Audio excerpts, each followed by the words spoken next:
Erikson's 8 stages of psychosocial development include trust versus mistrust, autonomy versus shame or doubt, initiative versus guilt, industry versus inferiority, identity versus role confusion, intimacy versus isolation, generativity versus stagnation, and integrity versus despair.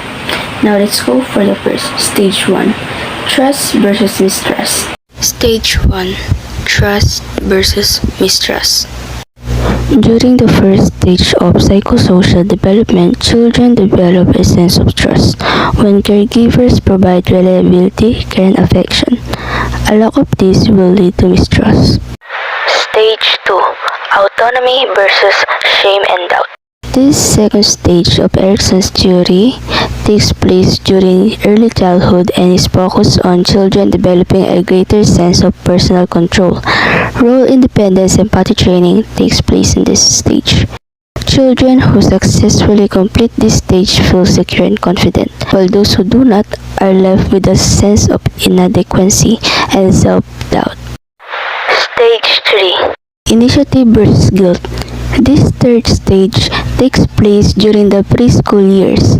Children begin to assert their power and control over the world through directing play and other social interactions. Children who are successful at this stage feel capable and able to lead others.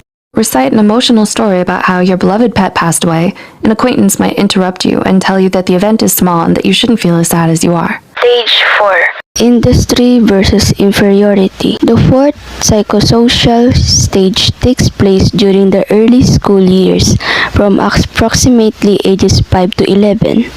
Here are the examples of industry versus inferiority.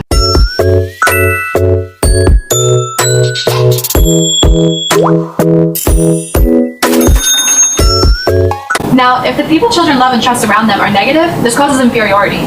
Negative reinforcement causes children to have low self-esteem. When children are not given enough opportunities to feel success, they may begin to feel inferior and unable to accomplish tasks. This results in children not being able to move forward. Stage 5, identity versus confusion. This stage takes place during the often turbulent teenage years. This stage plays an essential role in developing a sense of personal identity. To stay true to yourself, while failure leads to a role confusion and weak a sense of self. Stage 6, intimacy versus isolation. This stage covers the period of early adulthood when people are exploring personal relationships. They might feel pain and feel love from their relationships. Stage 7, generativity versus stagnation.